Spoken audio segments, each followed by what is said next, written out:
자, 반갑습니다. 신영진입니다. 자, 우리가 1과목 소프트웨어 설계에서 이제 우리가 여러 가지 네 부분의 파트에서 각각의 세부적인 내용까지 다 살펴보고, 자, 이번에는 두 번째 과목에 해당하는 소프트웨어 개발, 그 중에서도 파트 1에 해당하는 데이터 입출력 구현에 대해서 여러분들하고 한번 살펴보도록 할게요. 알겠죠? 예. 그래서 여기에서 한번 봅니다. 소프트웨어 개발 2과목은요, 총 5파트로 이루어져 있어요.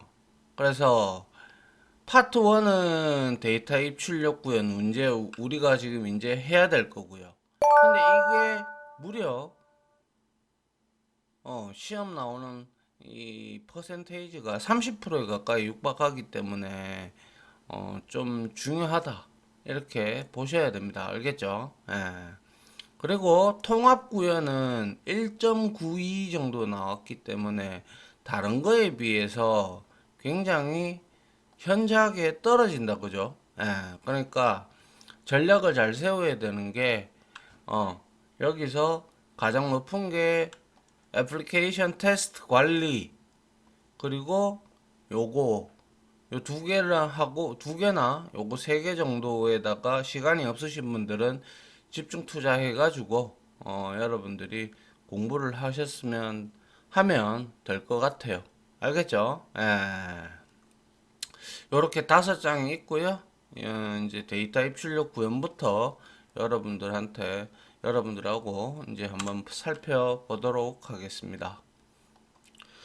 그래서 이번에 데이터 입출력 구조는 총 이 파트는 7개의 작은 섹션으로 구성이 되어 있는데, 자료 구조부터 트리, 정렬, 검색에서 이분 검색과 해싱, 그리고 데이터베이스의 개요, 그리고 데이터 입출력, 그리고 절차형 SQL에 대해서 우리가 같이 한번 살펴보면 될 겁니다. 아시겠죠? 자, 이번 장을 공부하면서 반드시 알아두어야 할 키워드가 있는데요. 그게 바로 배열, 그리고 스택이라는 거, 그래프, 트리, 정렬, 데이터베이스, 그리고 DBMS, 이거는 데이터베이스 매니지먼트 시스템이라고 우리가 해서 DB를 관리하는 시스템을 의미를 합니다. 그 다음에 여기에 나오는 스키마, 그리고 SQL, Structure Query Language입니다. 그리고 트랜잭션, 이러한 용어들은 말씀을 드리지 않아도 반드시 알아두어야 할 키워드입니다. 아시겠죠? 자, 그럼 먼저 자료 구조의 정의를 한번 보죠. 자, 자료 구조라는 건 도대체 뭡니까? 예? 우리가 여러분들이 뭐 언어를 한 개씩이라도 했다면 자료 구조, 자료 구조라는 말을 많이 들었을 거예요. 이 자료 구조라는 건 우리가 효율적인 프로그램을 작성을 할 때 가장 좋은 게 뭐예요? 가성비예요. 그죠? 맞잖아요. 코드는 간단하고 메모리도 적게 차지하면서 성능은 극대화하는 거. 그죠? 예. 그래서 이러한 자료 구조를 알아두면 여러분들이 이때는 이 자료 구조를 쓰면 되겠고, 저 때는 자료 구조를 쓰면 되겠고, 이런 자료 구조를 쓰면 되겠다라는 그러한 생각이 설 겁니다. 그죠? 그래서 효율적인 자료 구조를 작성을 할 때 가장 우선적 고려사항은 저장 공간의 효율성과 실행 시간의 신속성입니다. 맞죠? 그죠? 그래서 저장 공간을 적게 쓰면서 실행 시간이 빠른 거, 이게 최대한 가성비가 높은 거죠. 그래서 자료 구조는 프로그램에서 우리가 사용하기 위한 자료를 기억장치의 공간, 보통 우리가 램이라고 보시면 돼요. 예. 기억장치의 공간 내에 저장하는 방법. 그러니까 다 뭐 배열이든 스택이든 다 저장을 하는데 그 저장하는 구조가 다 틀려요. 아시겠어요? 그리고 그들 구조가 틀리기 때문에 우리가 실행 시간을 측정해 보면 차이가 많이 납니다. 실제로.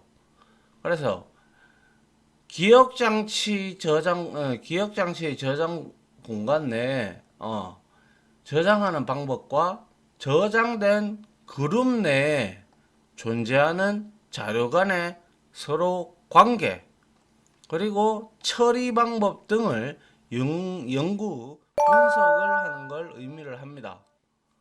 그래서 자료 구조는 자료의 표현과 동시에 그것과 관련된 연산입니다. 연산. 알겠죠? 아울러 자료 구조는 일련의 자료들을 조직하고 그리고 구조화하는 거예요. 그 다음에 어떠한 자료 구조에서도 필요한 모든 연산을 처리할 수 있다. 그죠? 우리가 자료 구조 하는 것들이 대다수 배열, 스택, 뭐 트리, 그리고 뭐 연결 리스트 여러 가지가 있어요. 그래서 자료 구조에 따라 이거에 따라 그죠? 제가 말씀드린 바대로 이 자료 구조를 어떤 걸 사용하느냐에 따라 프로그램 실행 시간이 완전히 달라져요. 그래서 뭐 내가 빨리 데이터가 뭐 조작이 되어야 된다. 그러면 조작이 되고 빨리 그 데이터를 삽입 삭제가 흔하다. 그러면 우리는 뭡니까? 연결 리스트라는 거를 써야 되고 이중 연결 리스트. 그리고 이제 우리가 데이터에 바로 접근을 해야 된다. 그러면 우리가 정적인 배열을 사용을 하든지 이거는 문제가 있죠. 배열은 정적이기 때문에 그거 말고 리스트라는 게 있어요. 이건 인터페이스인데 자바의 인터페이스인데 이놈을 구현한 어레이 리스트라는 게 있습니다. 벡터도 있고요. 그런 것들은 바로 얘네들은 전부 다 배열을 기반으로 했기 때문에 전부 다 인덱스, 다른 말로 첨자라고 하죠. 첨자라고 하는 그놈들이 다 있기 때문에 얘는 바로바로 접근이 가능해요. 바로바로. 근데 중간에서 삭제를 해야 된다. 그러면 이거는 문제가 좀 있죠. 왜냐? 자료를 다 돌려보고 그 자료에 일치하는 것을 삭제를 해야 되기 때문에 그래요. 그게 왜 그런지 한번 봅시다. 자, 그 다음 한번 보도록 하죠. 자, 자료 구조는 통상적으로 두 개의 대분류로 나누는데 선형 구조가 있고요. linear structure라고 하고 non-linear structure 해서 두 가지로 이렇게 나눕니다. 그래서 여러분들이 잘 알고 있는 배열 그리고 선형 리스트, 리니어 리스트에는 말씀드린 어레이 리스트와 같은 contiguous 뭡니까? 리스트가 있고 그냥 링크드 리스트 그러니까 이거는 노드를 기반으로 움직이는 내용이 됩니다. 알겠죠? 그 다음에 스택, 큐 이 두 개는 아주 예전부터 프로그램이 탄생되고 난 다음부터 함께 해왔던 그러한 자료 구조에 해당이 됩니다. 알겠죠? 그래서 이런 것들도 살펴볼 거고 데크, 큐에서 파생된 거고 그리고 비선형 구조에서는 이런 것들은 전부 다 이렇게 선형으로 이렇게 연결이 되어 있는데 이 두 개들은 그렇지 않죠. 트리는 이런 형태로, 그죠? 맞습니까? 그래프는 뭐 이런 형태로, 네모 형태로도 나타내고 뭐 등등을 하잖아요. 그죠? 예. 그래서 선형 구조와 비선형 구조로 이렇게 나뉘는 거예요. 그래서 특히 다음 중 선형 구조가 아닌 것은, 다음 중 비선형 구조인 것은, 뭐 이런 식으로 물어보기 때문에, 문제를 풀면 물어보기 때문에 이러한 종류들을 이제 지금 아직 우리가 배우지 않았기 때문에 몰라도 요 정도는 여러분들이 정리를 해두자라는 거예요. 알겠죠? 예. 자, 그 다음 한번 볼게요. 자, 첫 번째로 배열입니다. 어레이죠. 배열은, 자, 우리가 데이터의 저장 발전 과정을 한번 좀 살펴보면요. 자, 우리가 최초로 데이터가 저장될 때 변수라는 걸 쓰죠. 그죠? 변수는 하나의 데이터만 저장할 수 있어요. 내가 만약에 int a는 10 이렇게 저장을 했다. 그리고 난 다음에 다시 a에다가 20을 이렇게 적었다. 그러면 어떻게 되는 거예요? 우리가 메모리 영역에는 메서드 자바를 기준으로 할게요. 메서드 영역과 스택과 그리고 여기에는 객체를 우리가 유연산자로 생성을 하면 인스턴스를 만들면 올라가는 곳, 그게 바로 힙입니다. 힙. 근데 이 변수는 int가 4바이트입니다. 자바에서는. 그래서 int가 여기에 삐집고 들어가서 이렇게 자리를 잡아요. a가. 그리고 나서 바로 초기화를 했죠. 그래서 10이라고 저장이 돼 있다가 그 다음에 a에다가 다시 10을 지우고 덮어 쓰는 거죠. 20으로. 맞죠? 맞습니까?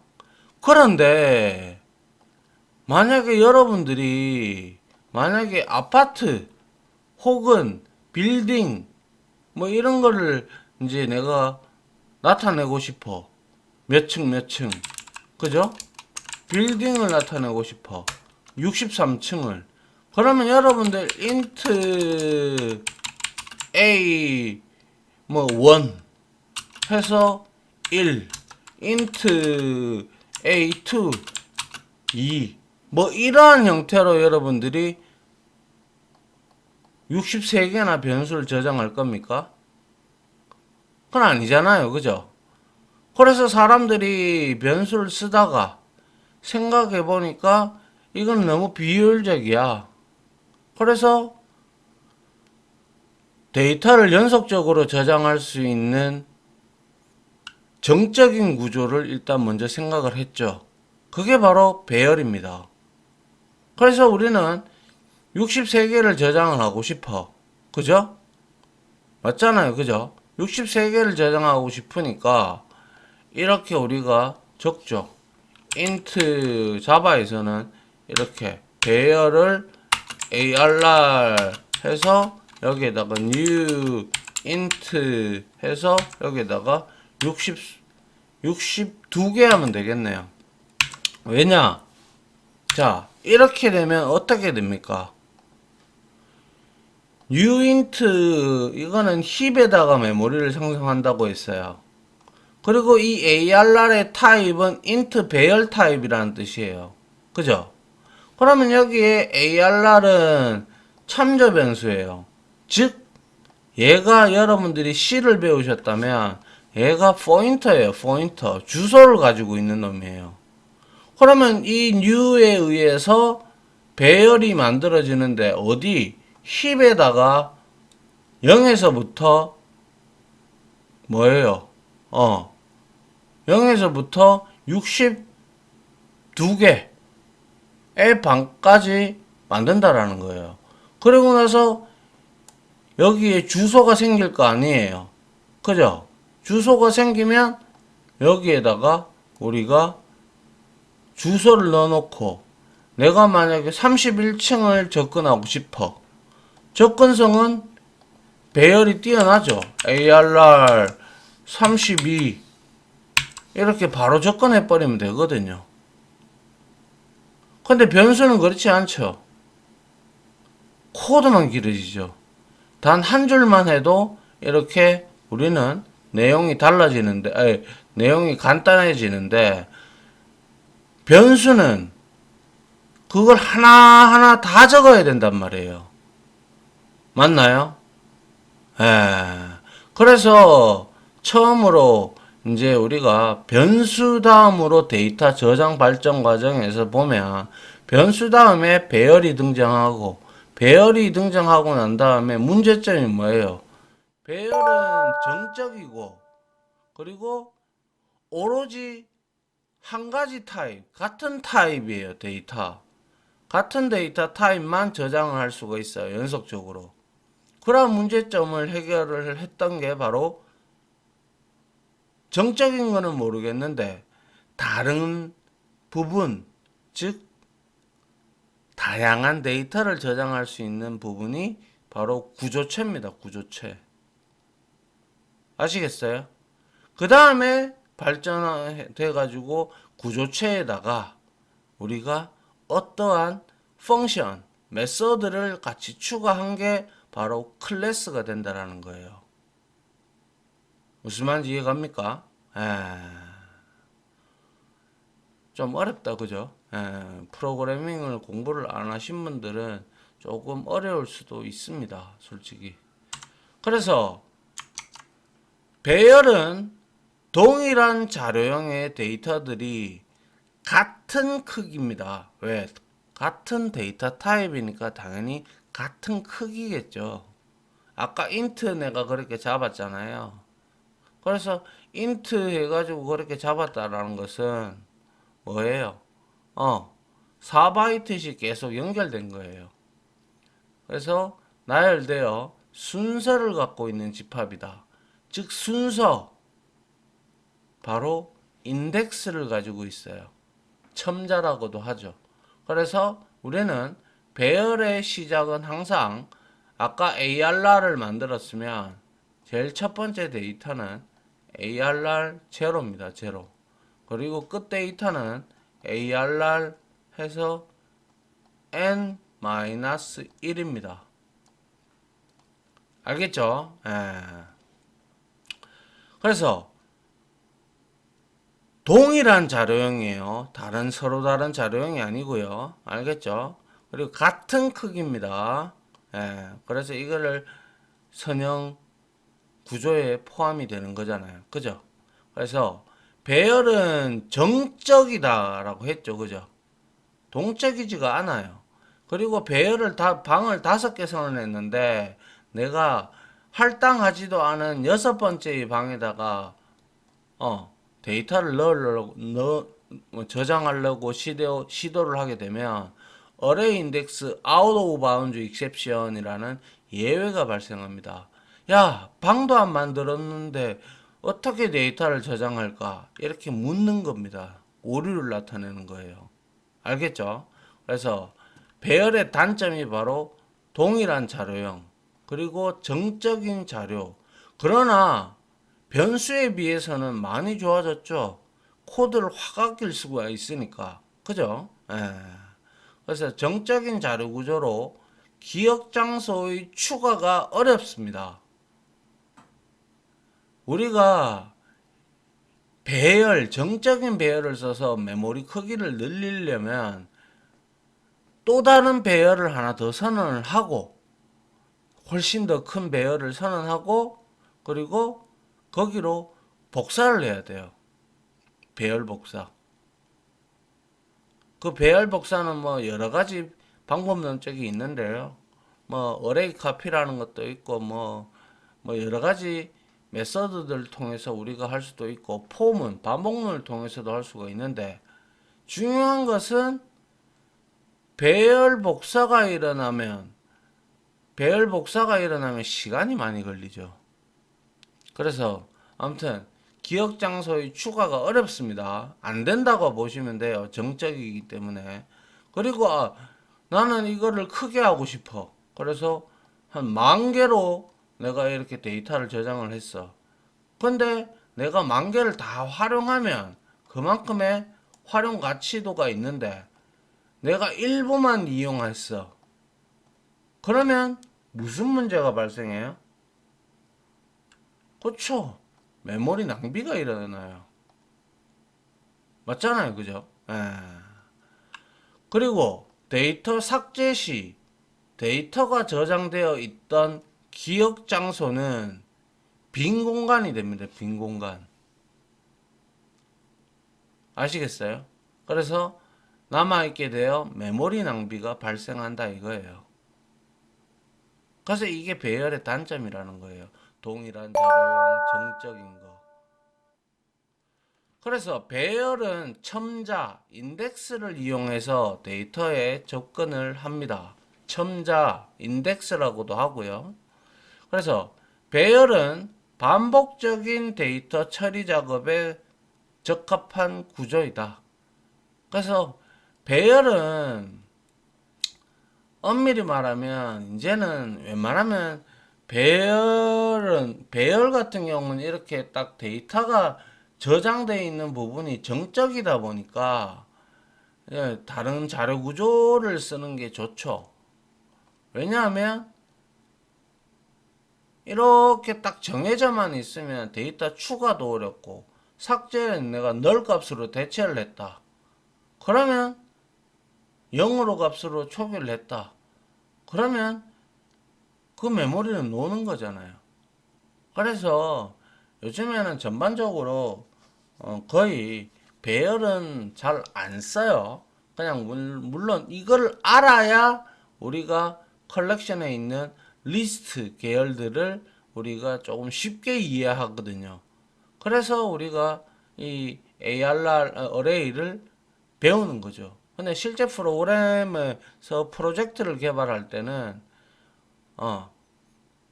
배열은 잘 쓰지는 않아요.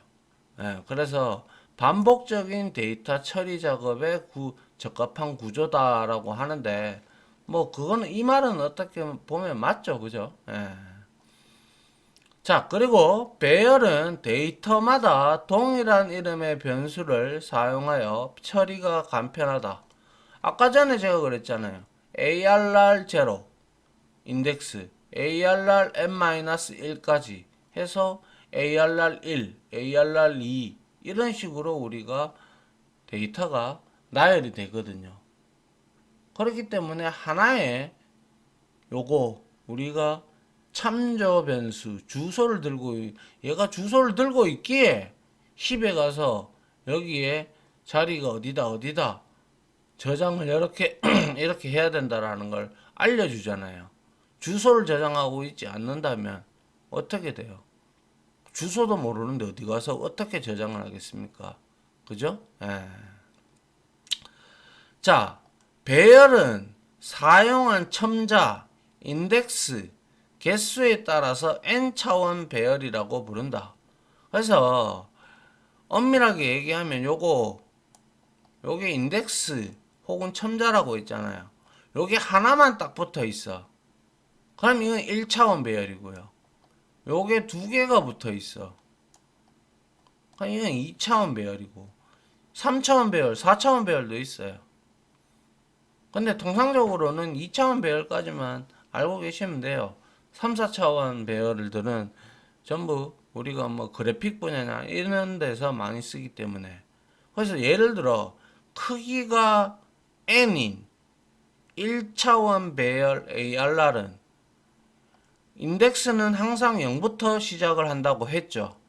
그래서 여기에는 지금 이렇게 그죠?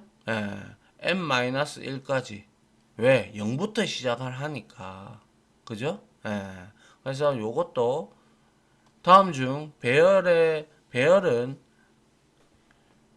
첫 번째 데이터는 인덱스가 얼마인가 이렇게 출제가 될 수도 있겠죠. 그죠? 그래서 ARR은 변수의 이름이고 엄밀히 말하면 참조 변수라고 합니다. 기본형 변수. 아까 전에 int a 이렇게 제가 적었죠.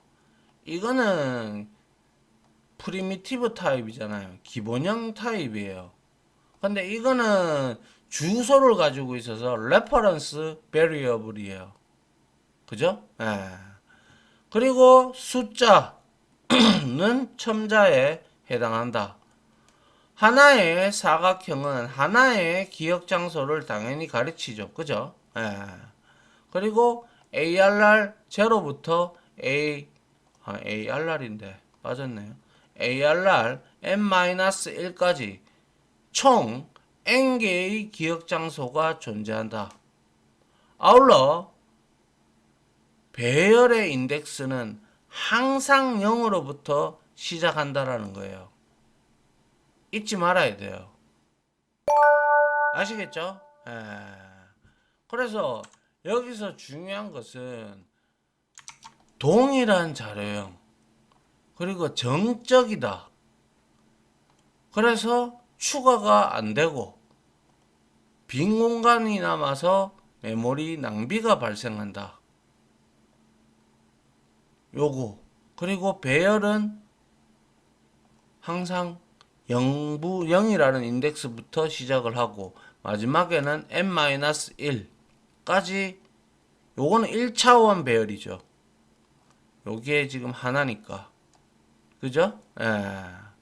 그래서 첨자를 인덱스를 이용해서 여기에 우리가 저장 공간에 접근을 한다라는 거예요. 그러니까 바로바로 접근이 가능하니까 접근성 면에서는 액세스적인 측면에서는 배열을 기반으로 하는 뭐 어레이 리스트라든지 뭐 이런 것들이 훨씬 더 좋죠. 어레이 리스트는 자동으로 걔는 정적이지가 않고 동적이에요. 그런데 그 동적인 것도 내부적으로는 데이터를 많이 저장을 하면 배열 복사가 일어나요. 배열 복사가. 알겠죠? 그래서 뭐 데이터를 추가, 삽입, 삭제 이런 것들이 많은 곳에는 우리는 링크드 리스트를 사용을 하면 됩니다. 자, 그 다음 보죠. 자, 이번에는 2차원 배열을 한번 보죠. 2차원 배열도 어떻게 뭐 이 면밀히 얘기를 하면 이렇게 이게 뭡니까? 뭐예요? 행열입니다. 그죠? 그래서 열이잖아요. 그래서 이렇게 나오는데 그래서 사람한테 보여지기에는 이렇게 뭐 표와 같은 형태가 사람한테는 보기가 좋단 말이에요. 그래서 대다수 강사나 여러 사람들이 설명을 할 때 이렇게 설명을 하죠. 근데 실질적으로 메모리 공간에는 이렇게 표 형태가 아니라 옆으로 이렇게 따닥따닥 붙어 있어요. 이렇게. 근데 여기서 또 중요한 거는 여기에서 2차원 배열에서는 ARR도 주소를 가지고 있고 그 다음에 ARR0 1차원 배열 이놈도 주소를 가지고 있어요. 아시겠어요? 그래서 이걸 그림으로 그려보면 만약에 내가 이렇게